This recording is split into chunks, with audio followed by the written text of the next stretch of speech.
Man, welcome back to another episode of Screwston Media TV. Man, I've been meaning to speak on this for a while, man. Caitlin Clark, man, she's been receiving a lot of criticism and, just a lot of negativity, since really before she joined the WNBA, in college, she has received a lot of criticism. But I'm just trying to figure out, like, why though? I mean, she obviously is one of the best players in the league right now. Along with Angel Reese, you know what I'm saying? Camilla, it was a lot of great young women that came out this year in the WNBA. But Caitlin Clark is getting the most criticism, It's constant, plays of her, on Instagram of her flopping or not playing any defense or, taking bad shots. And, they constantly showing her stats when she have a bad game. They show her stats everywhere. Now, I want to be transparent. I'm a fan of Caitlin Clark, Angel Reese, Camilla, Adria Wilson, Breanna Stewart. I'm a fan of a lot of these WNBA players. I want to make that clear. So this is not me just saying, just talking about Caitlin Clark. I'm a fan of all of them. Like, let's make that clear. I'm from Houston, Texas, man. The Houston Comets won the first 4 WNBA championships. You know what I'm saying? Tina Thompson. You know what I'm saying? Come on. You know what I'm saying? So I'm definitely a fan of the WNBA and stuff like that. But she has been receiving a lot of just in my opinion, just random type criticism. All players make bad plays, all players flop, all players complain, all players, take bad shots, all players have bad games. That's part of playing sports. If you ever play sports, whether you was a good player, a great player, average player, we all have had bad games. Like, let's just call it what it is. At the end of the day, Caitlin Clark and Angel Reese is the reason why the WNBA viewership has went up.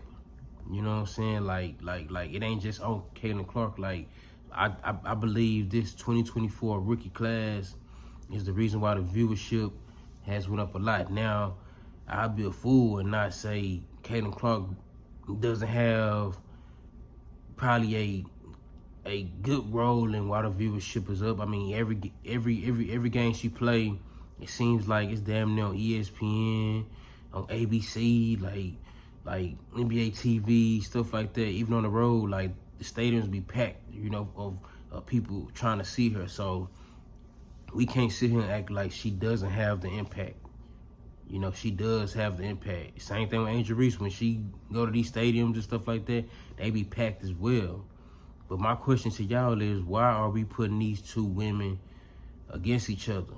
Now, once again, I like to be transparent, and I'm not a fool. At the end of the day, we all know it's definitely a black and white thing. That's just what it comes down to. Caitlin Clark is obviously, a great player.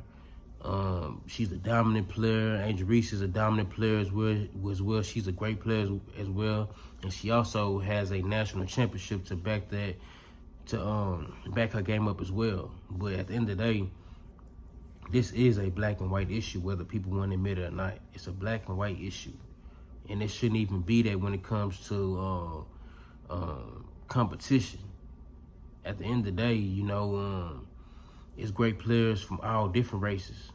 Like let's just call it, Caitlin Clark is just getting, just random criticism, from just people from, all over the internet and stuff like that, man. So, but at the same time, Angel Reese is also getting that same type of backlash as well. She's definitely a outspoken player, like, not in a bad way, but like, that's her personality. She loves to talk. She loves to, she loves the competition of the game, and we can't take that from her. So I just feel like we shouldn't put two great players against each other. At the end of the day, just because you like Caitlin Clark doesn't mean you have to hate Angel Reese, and vice versa. If you love Angel Reese, you don't have to hate Caitlin Clark. But at the end of the day, I do know this is a black and white issue, whether people want to admit it or not. It is a black and white issue. You know, Caitlin Clark is a dominant white player, and Angel Reese is a dominant black player. And since the national championship game, when Angel Reese was pointing to her finger, basically saying, "Hey, get my ring" and stuff like that. Their rivalry has been blown out of proportion. At the end of the day, it's just competition, and that's really what it needs to be left at. It shouldn't be nothing more than that. You know what I'm saying? At the end of the day, the WNBA is finally, getting the viewership they probably should have been had. Like in my opinion, like I feel like the WNBA always had great talent. But back then, people didn't really want to watch it like that. Now, I'm guilty as well. I didn't always watch the WNBA, to be honest, but whenever I could catch a game, I caught a game. That's just what it was, man. So at the end of the day, man, let's just enjoy what this 2024 rookie class is bringing to the league, man, because at the end of the day, this might be the turning point for the WNBA. We already see it with the viewership, the sponsorships. These young ladies getting major deals and shoe deals and stuff like that, man. I mean, we ain't never seen this type of popularity within the WNBA really since the beginning, since it been around, to be honest. So at the end of the day, man, like, let's not put these two females against each other. At the end of the day, it's a natural born rivalry, and it's gonna continue to be a rivalry because they play in the same division in the WNBA. Caitlin Clark played for the Indiana Fever.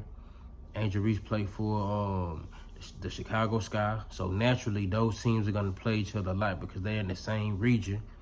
So at the end of the day, let's just enjoy this, man. Let's enjoy what these two young ladies, along with the other 2024 rookie class and along with the other star players in the WNBA, can bring to the table. Because at the end of the day, I ain't gonna lie, I've been tuned in this season. Like, I've been seeing some great basketball. So, I definitely want to continue to see that.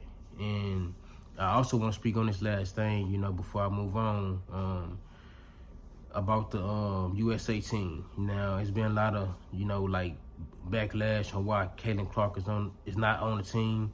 I mean, to be honest, if you look at the USA basketball teams over the years, there aren't really rookies on the team. If there are rookies on the team or a rookie on the team, they're not really gonna play. At the end of the day, I don't believe the women's USA basketball team did the wrong thing. At the end of the day, is Caitlin Clark gonna bring more viewership if she was on the team? Yes, we all know that. I mean, the viewership would have went to a whole nother level. But at the end of the day, she got to pay her dues like all them other players on that team paid their dues. Now, do she deserve to be on there based off talent? Yes, of course. Like, let's not be an idiot. Like, let's not be a fool. You know what I'm saying? Like, she does, as far as talent-wise, do belong on that team. But at the end of the day, she has to pay her dues like all those other players on that team has. Just like the men's side, players have to pay their dues, man. Just because they're talented and they're the number one pick doesn't automatically earn them a spot on the team. You have to pay your dues, And I believe she will. I believe she will, in 4 years, when they come back around, she'll be on that team. And, she's going to be probably, the headline along with Angel Reese and the other players from this rookie class. So let's not jump to conclusions and make it seem like, oh, the whole league is out to get her. Nah, man, that's really protocol. Rookies really don't make the USA team. If they do, they don't play. That's just the facts of the situation. We got to stop trying to turn this into, oh, everybody hating on her. I mean, I do believe she do got some animosity in the league. A lot of top players do get animosity, but as far as the USA basketball team, there's no animosity. At the end of the day, she has to pay her dues. That's just what it is. That's just what it is. And I don't blame the USA team, for standing their ground and picking players they feel like deserve to be on that team. That's just what it is, But I just want to speak on that, man. Appreciate y'all tapping in.